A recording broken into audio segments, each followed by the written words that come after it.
अगस्त माह में 23 अगस्त 2024 को लगभग 1.5 करोड़ की एक नकबजनी की बड़ी वारदात हुई थी।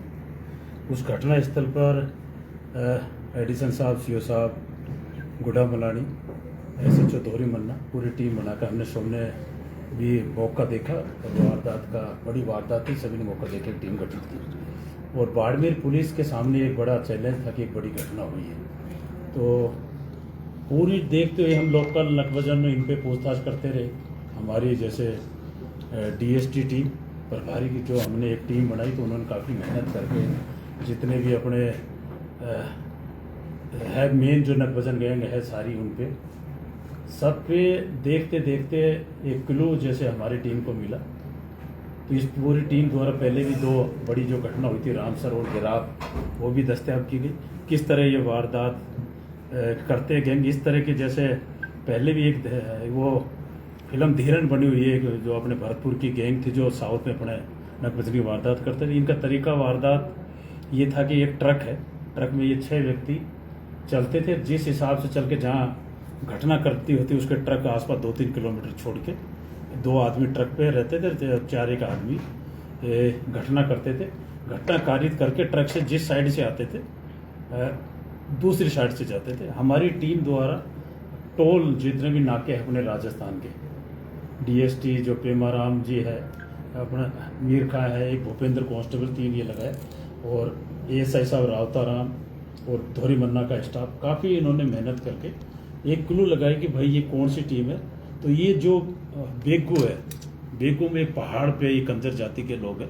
तो इन्होंने पूरे भारत में, मैं तो ये कहूँगा पूरे भारत में इन्होंने नकबजनी की ये लूट की वारदात, बड़ी बड़ी वारदात करते हैं।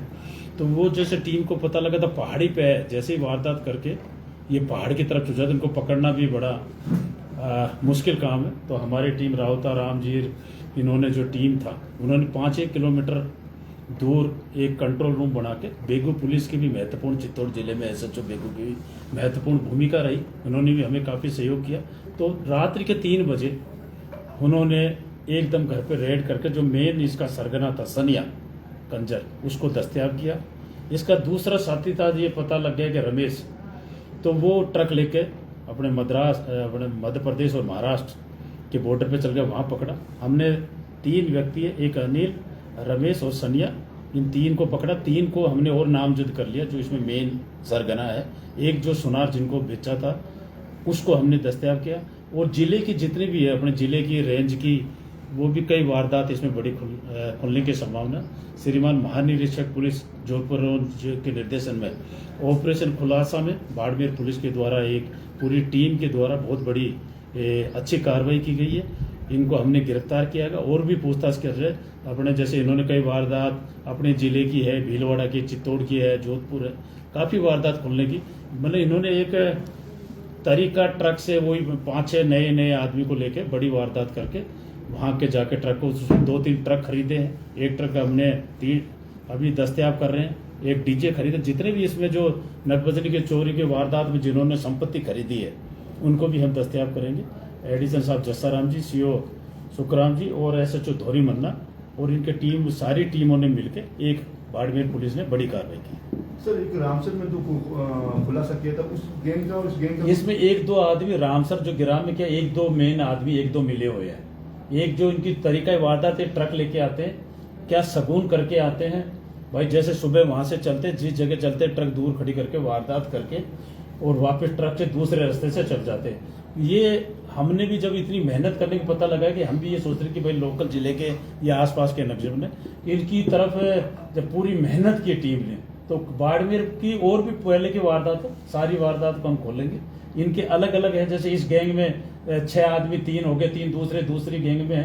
पूरा उनका तरीका वहाँ के पूरे जो बेगू के पास जो गांव है, जो कंजर जाति के समाज के हैं, वो पूरा बड़ी नकबजन वारदात करते हैं। तो ये गैंग एक ही है या फिर अलग अलग सरगना, उनके अलग अलग सरगना। एक सरगना हो जाता 5-6 आदमी रहते हैं, वारदात कर देते हैं, उससे संपत्ति खरीद लेते हैं और जमीन खरीद लेते हैं, मकान अच्छा बना लेते हैं। वो भी हम जब्त करेंगे और वो भी कार्रवाई करा रहे हैं। तो सर, ये चोरी करने के बाद में फिर अपने इलाके में चले जाते थे, ये क्या करते थे? ये चोरी करके अपने इलाके में चल जाते थे। इलाके में भी नहीं जाते थे, ट्रक तो दूसरी साइड खड़े कर देते। और पहाड़ है जो मेन, जैसे पुलिस जाती तो पहाड़ में छुप जाते। लगभग 1 या 2 महीने वो पहाड़ पे छुपते थे। जब मामला ठंडा हो जाता था उसके बाद धीरे धीरे ये तो जब वो वहाँ से आते थे तो ट्रैक्टर में कुछ माल लेके आते थे या फिर नहीं, खाली- ट्रक एक खाली आता था, बिल्कुल खाली में 5-6 आदमी चलता था, ये सरगना होता था। ये क्या सगुन जो बोलते हैं, सगुन करते हुए किस जगह हमें वारदात माल मिलेगा, उस जगह ट्रक दूसरी जगह करके वारदात करके वापस जिस रास्ते से आते थे दूसरा रास्ता लेके वापस जाते थे। तो वारदात से पहले कैसे रेकी करते थे? टारगेट क्या रहता था? रेकी कैसे करते थे? खाली रेकी पकाने नहीं, के- एक सगुन का टाइप का भाई इस मकान में मिल जाएगा। सगुन के भाई कोई सगुन करके, जैसे अभी सोबाला जेतमाल वाली घर है, ट्रक 1.5-2 किलोमीटर दूर जाके खड़ा कर दिया, उस घर में किया, उसी घर में उनको माल मिल गया। जैसे 1-2 प्रयास करते, कहीं में नहीं मिला, जैसे चूली के वारदात में 1-2 बार घटना हुई, दूसरे में हुआ फिर मिला, तो ऐसे ये करते हैं। तो माल इनका कोई सगुन का है तरीका करके वारदात, इसमें उनकी मास्टरी हासिल है। जितनी भी ये घटना अपने जिले में हुई तो बड़ी बड़ी जेवरात और जो पैसे लेके बड़ी वारदात की। तो इसमें सर अभी गैंग ने कितना स्वीकार किए? कबूल अभी किए? गैंग ने, हमने जिले की 2 वारदात और स्वीकार की है, अलग अलग हो रहे। उसमें जैसे मेन सरगना चेंज हो जाता फिर दूसरा आ जाता। 2 हमने पहले रामसर और गिराम में उनको जेसी करवा दी, उनमें 1-2 वांटेड है। हमारी टीम जो भी डीएसटी प्रभारी है पेमाराम, इनको जो भी संपत्ति संबंधी के बना रखी है, वापस टीम को भेजेंगे। डीएसटी टीम द्वारा एक बड़ी सराहनीय मतलब कार्रवाई की। तो अब तक से कितने गिरफ्तार हो चुके हैं और कितने शेष बाकी? नहीं, अभी तक हमने इसमें मतलब 3 तो मेन अभियुक्त, एक सुनार जिसको सोना दिया था वो गिरफ्तार कर लिए, और लगभग 3 आदमी और इस गैंग में, ये सोबाला जेतमल घटना में, उनको भी सिक्योरिटी। तो सर कोई मोबाइल लोकेशन या ट्रैकिंग ये नहीं हो पाते थे? मोबाइल का इनका ये था कि एक मेन सरगना के घर पे ये मोबाइल करके आते थे, रख देते थे। कभी एक इस घटना में एक का मोबाइल हमें ट्रेस राम जी की गोद तक हुआ बस, पर ये वारदात में मोबाइल अपने घर रख के आते थे। और एक जो मेन सर्कल उसके घर के रखते, मोबाइल का जैसे नया तरीका पता नहीं लगे, हमारी लोकेशन नहीं पता लगे, उसके बाद जाके ट्रक पे 2 आदमी खड़े थे, 4-5 वारदात घटना में जिस मकान में करते उसकी वारदात करके वापस सोना चांदी का जो मिलके और मेन जो होते थे लेकर वापस रवाना। सर, ये कितना कितने दिन में चैलेंजिंग वापस आते थे?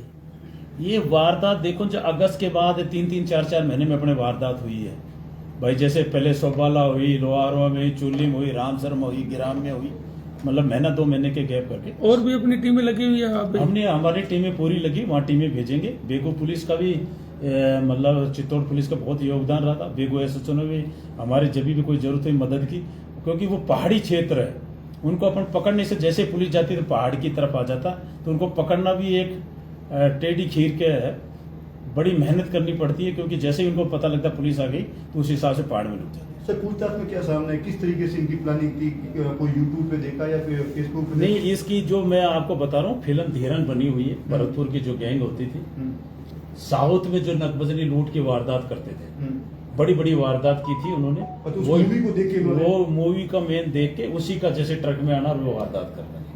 ठीक है सर, धन्यवाद। Thank you. अब ये फोटो ये आप लोगों को दे देंगे, ठीक है, वहाँ के